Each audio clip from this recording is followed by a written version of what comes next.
Hi friends, welcome my YouTube channel. ಎಲ್ಲರೂ ಹೇಗಿದ್ದೀರಾ? ಎಲ್ಲರೂ ಚೆನ್ನಾಗಿದ್ದೀನಿ ಅಂತ ಭಾವಿಸ್ತೀನಿ. ಇವತ್ತೇನಪ್ಪ ಅಂತ ಅಂದರೆ ಬೇಳೆ ಹಾಕಿ ತರಕಾರಿ ಸಾಂಬಾರನ್ನ ಯಾವ ರೀತಿಯಾಗಿ ಮಾಡೋದು ಅಂತ ನೋಡೋಣ ಬನ್ನಿ. ನಾವು 4 ಥರದ ತರಕಾರಿ ಅವನಿ ಎತ್ತಿಕ್ಕಿದ್ದೀರಿ. ಬದನೆಕಾಯಿ, ಚಿಕ್ಕಡಿಕಾಯಿ, ಮುಳ್ಳಂಗಿ ಮತ್ತು ನುಗ್ಗೆಕಾಯಿ. ನೋಡಿ, ಈ ರೀತಿಯಾಗಿ ಕಟ್ ಮಾಡಿ ನೀರಲ್ಲಿ ಇಕ್ಕಿದ್ದೀರಿ, ಸ್ವಲ್ಪ ಉಪ್ಪು ಹಾಕ್ಬಿಟ್ಟು. ಆಮೇಲೆ ಒಂದು ದೊಡ್ಡ ಸೈಜಷ್ಟು ಈರುಳ್ಳಿ, ಒಂದು ದೊಡ್ಡ ಸೈಜಷ್ಟು ಟೊಮೆಟೊ, ಸ್ವಲ್ಪ 10-15 ಬಿಡಿಸಿಕ್ಕಿರುವಂಥ ಬೆಳ್ಳುಳ್ಳಿ, ಸ್ವಲ್ಪ ಕೊತ್ತಂಬರಿ, ಸ್ವಲ್ಪ ಕರಿಬೇವಿನ ಸೊಪ್ಪು, ಒಂದು ಸ್ಪೂನಷ್ಟು ಉಪ್ಪು ಮತ್ತು ಒಂದು ಸ್ಪೂನಷ್ಟು ಅರಿಶಿನ ಪುಡಿ. ನೋಡಿ ಫ್ರೆಂಡ್ಸ್, ನಾವು ಇಷ್ಟು ಮತ್ತು ನೀರಲ್ಲಿ ಹಾಕಿ ನೆನೆಸಿಕ್ಕಿದ್ದೀರಿ ಹುಣಸೆಹಣ್ಣನ್ನ. ಅದನ್ನು ರಸ ಮಾಡಿ ತೆಗೆದಿಕ್ಕೊಳ್ಳಿ. ಆಮೇಲೆ ಒಂದು ಕಪ್ಪಷ್ಟು ಬೇಳೆ ಮತ್ತು ಮನೇಲಿ ಮಾಡಿರುವಂಥ ಒಂದು 4-5 ಸ್ಪೂನ್ ಸಾಂಬಾರು ಪುಡಿ. ಬೇಳೆ ನಾವು ಮೊದಲೇ ಹೇಳಿದ್ದೀನಲ್ವ, ಬೇಳೆ ಸಾಂಬಾರು ವೀಡಿಯೋ ಬಿಟ್ಟಿದ್ದೀನಿ, ನೋಡಿರ್ತೀರ ಅನ್ಕೊತೀನಿ. 3 ಥರದ ಬೇಳೆಯನ್ನು ನಾವು ಮಿಕ್ಸ್ ಮಾಡಿ ಹಾಕ್ಕೊತೀನಿ. ಮನೇಲಿ ಯಾವ ಬೇಳೆ ಇದೆಯೋ ಅದೇ ಬೇಳೆನ ಹಾಕ್ಕೊಳ್ಬೇಕಾಗುತ್ತೆ, ಓಕೆನಾ? ಅದೇ ಹಾಕಬೇಕು ಅಂತ ಏನು ರೂಲ್ಸ್ ಇಲ್ಲ. ನಿಮ್ಮ ಮನೇಲಿ ಯಾವ ಬೇಳೆ ಇದೆಯೋ ಆ ಬೇಳೆನ ಹಾಕ್ಕೊಳ್ಳಿ. ಆಮೇಲೆ ಕುಕ್ಕರ್ಗೆ ಬೇಳೆಯನ್ನು ಹಾಕ್ಬಿಟ್ಟು ಅದನ್ನು ಚೆನ್ನಾಗಿ ತೊಳೆದು ನೀರನ್ನು ಎತ್ಬಿಟ್ಟು ಆಮೇಲೆ ಒಂದು ಬಾಟ್ಲು ನೀರನ್ನು ಹಾಕ್ಕೊಳ್ಳಿ. ನೀರು ಹಾಕಿದ್ಮೇಲೆ ಕಟ್ ಮಾಡಿಟ್ಟಿರುವಂಥ ಟೊಮೆಟೊನ ಹಾಕ್ಕೊಳ್ಳಿ. ಟೊಮೆಟೊ ಮತ್ತು ಈರುಳ್ಳಿ ಮತ್ತು ಬೆಳ್ಳುಳ್ಳಿನೂ ಮತ್ತು ಕೊತ್ತಂಬರಿನೂ ಹಾಕ್ಕೊಳ್ಳಿ. ಮತ್ತು ಉಪ್ಪು ಮತ್ತು ಸ್ವಲ್ಪ ಅರಿಶಿನ ಪುಡಿ. ಚೆನ್ನಾಗಿ ಈ ರೀತಿಯಾಗಿ ಮಿಕ್ಸ್ ಮಾಡಿಕೊಂಡು ಒಂದು ಸ್ಪೂನ್ ತುಪ್ಪ ಅಥವಾ ಎಣ್ಣೆ, ಓಕೆನಾ? ನಿಮ್ಮ ಮನೇಲಿ ಯಾವುದಿದೋ ಅದನ್ನು ನೀವು ಬಳಸ್ಕೊಳ್ಬೇಕು, ಓಕೆನಾ? ನೋಡಿ, ನಾವು ಒಂದು ಸ್ಪೂನ್ ತುಪ್ಪವನ್ನು ಹಾಕ್ಕೊಂಡು ಈ ರೀತಿಯಾಗಿ ಮಿಕ್ಸ್ ಮಾಡ್ಕೊತಿದ್ದೀರಿ. ಲಾಸ್ಟಲ್ಲಿ ಕರಿಬೇವಿನ ಸೊಪ್ಪು ಹಾಕ್ಬಿಟ್ಟು ಅದನ್ನ ಈ ರೀತಿಯಾಗಿ ಮುಚ್ಚಿ ಮತ್ತು ಸ್ಟೌವನ್ನು ಅನಿಸ್ಕೊಂಡು ಸ್ಟವ್ ಮೇಲೆ ಇಕ್ಕಿ ಕುಕ್ಕರ್ನ, ಓಕೆನಾ? ಚೆನ್ನಾಗೆ ಅದು 6 ವಿಸಲ್ ಕೂಗೋವರೆಗೂ ಬಿಡ್ರಿ ಫ್ರೆಂಡ್ಸ್.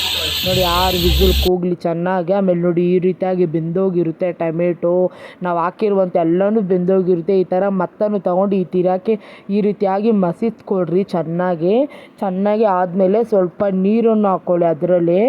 ನೋಡಿ, ನಾವು ಒಂದು ಅರ್ಧ ಬಾಟ್ಲಷ್ಟು ನೀರನ್ನು ಹಾಕ್ಕೊಂಡಿದ್ದೀರಿ. ನಾವು ಚೆನ್ನಾಗಿ ಈ ರೀತಿಗೆ ಮಾಡಿಕೊಂಡು ಮತ್ತೆ ಒಂದು ಸ್ಟೌವನ್ನು ಅಂಟಿಸಿ ಮತ್ತೆ ಕಡಾಯಿಯನ್ನು ಇಟ್ಕೊಳ್ಳಿ. ಕಡಾಯಿ ಇಟ್ಟಿದ್ಮೇಲೆ ನಾವು ಎತ್ತಿಟ್ಟಿರುವಂಥ ಎಣ್ಣೆ ಸ್ವಲ್ಪ ಹಾಕ್ಕೊಳ್ಳಿ. ನೋಡಿ, ಫಸ್ಟ್ ವಿಡಿಯೋದಲ್ಲಿ ಒಗ್ಗರಣೆಗೆ ಏನೇನು ಬೇಕು ಅಂತ ನಾವು ತೋರಿಸಿಲ್ಲ. ಅದಕ್ಕೆ ಒಂದು ಸ್ಪೂನು ಉದ್ದಿನ ಕಾಳು ಮತ್ತು ಒಂದು ಸ್ಪೂನು ಸಾಸಿವೆ ಮತ್ತು ಒಂದು ಅರ್ಧ ಸ್ಪೂನಷ್ಟು ಜೀರಿಗೆನ ಹಾಕ್ಕೊಳ್ಳಿ. ಆಮೇಲೆ ಅದಾದಮೇಲೆ ಜಜ್ಜಿಕ್ಕಿರುವಂಥ ಬೆಳ್ಳುಳ್ಳಿ, ಕರಿಬೇವಿನ ಸೊಪ್ಪನ್ನ ಹಾಕ್ಕೊಳ್ಳಿ. ಅದು ಹಾಕ್ಕೊಂಡು ಚೆನ್ನಾಗಿ ಈ ರೀತಿಯಾಗಿ ಮಿಕ್ಸ್ ಮಾಡ್ಕೊಳ್ಬೇಕಾಗುತ್ತೆ. ನೋಡಿ, ಈ ರೀತಿಯಾಗಿ ಮಿಕ್ಸ್ ಮಾಡ್ಕೊಳ್ಳಿ. ಆಮೇಲೆ ಒಂದು ಅರ್ಧ ಈರುಳ್ಳಿನ ಈ ಥರ ಕಟ್ ಮಾಡಿಟ್ಕೊಳ್ಳಿ. ಅರ್ಧ ಈರುಳ್ಳಿನ ಈ ರೀತಿಯಾಗಿ ಹಾಕ್ಕೊಳ್ಳಿ. ಆಮೇಲೆ ಚೆನ್ನಾಗಿ ಈ ರೀತಿಯಾಗಿ ಮಿಕ್ಸ್ ಮಾಡ್ಕೊಳ್ಳಿ ಫ್ರೆಂಡ್ಸ್. ನೋಡಿ, ಈ ರೀತಿಯಾಗಿ ಮಿಕ್ಸ್ ಮಾಡಿಕೊಂಡು ಮೆರೂನ್ ಕಲರಾಗಿ ಹಾಕಬೇಕು ಈರುಳ್ಳಿ. ನೋಡಿ, ಈ ರೀತಿಯಾಗಿ ಆದಮೇಲೆ ನಾವು ತರಕಾರಿಗಳನ್ನು ಹಾಕ್ಕೊಳ್ಬೇಕಾಗುತ್ತೆ. ನೋಡಿ, ತರಕಾರಿನ ಹಾಕ್ಕೊಳ್ಳಿ. ಈ ಥರ ಚೆನ್ನಾಗಿ ನೀರಿನಲ್ಲಿ ಡ್ರೈ ಮಾಡಿ ಹಾಕ್ಕೊಳ್ಳಿ. ನೋಡಿ, ಇರುತ್ತೆ ಎಲ್ಲವೂ ಹಾಕಿದ ಮೇಲೆ ಒಂದು 2 ನಿಮಿಷ ಎಣ್ಣೆದಲ್ಲೇ ಚೆನ್ನಾಗಿ ಫ್ರೈ ಮಾಡಿ ಫ್ರೆಂಡ್ಸ್. ಆವಾಗ ಸ್ವಲ್ಪ ಒಂದು 1/4 ಭಾಗ ತರಕಾರಿ ಬೆಂದೋಗುತ್ತೆ. ನೋಡಿ, ಈ ರೀತಿಯಾಗಿ ಎಣ್ಣೆದಲ್ಲಿ ಚೆನ್ನಾಗಿ ಫ್ರೈ ಮಾಡ್ಕೊಳ್ಬೇಕಾಗುತ್ತೆ.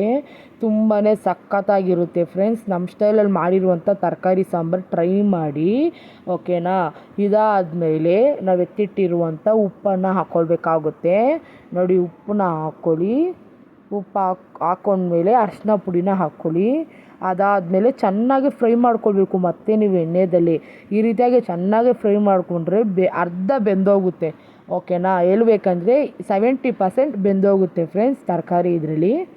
ನೋಡಿ, ಈ ರೀತಿಯಾಗಿ ಚೆನ್ನಾಗಿ ಫ್ರೈ ಮಾಡ್ಕೊಳ್ಳಿ.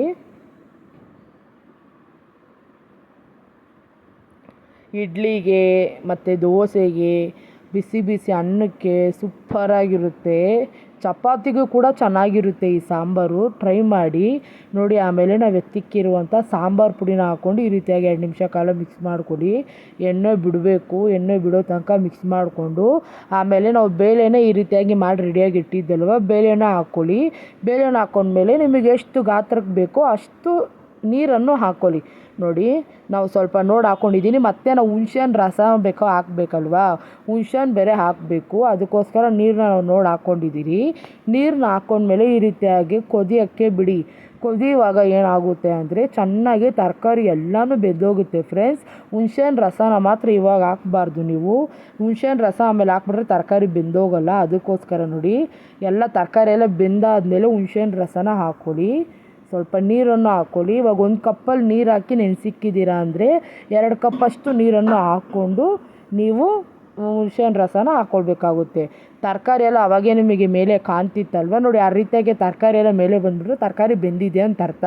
ಆಮೇಲೆ ಕೊನೆಯದಾಗಿ ನೋಡಿ ಈ ಥರ ಕೊತ್ತಂಬರಿನ ಹಾಕ್ಬಿಟ್ಟು ಫೈನಲ್ ಟಚ್ ನೋಡಿ ಫ್ರೆಂಡ್ಸ್, ಇದೆ ಸಖತ್ತಾಗಿದೆ ಅಲ್ವಾ. ನಾನು ಮಾಡಿರುವಂಥ ಸಾಂಬಾರು ನಿಮಗೆ ಇಷ್ಟ ಆಗಿದ್ರೆ ಲೈಕ್ ಮಾಡಿ, ಕಾಮೆಂಟ್ ಮಾಡಿ, ಸಬ್ಸ್ಕ್ರೈಬ್ ಮಾಡಿ ಫ್ರೆಂಡ್ಸ್. ನಾಳೆ ನಿಮಗೆ ಸಿಗ್ತೀನಿ. ನಾನು ಪೂರ್ತಿ ವಿಡಿಯೋ ನೋಡಿದ್ದಕ್ಕೆ ಥ್ಯಾಂಕ್ ಯು.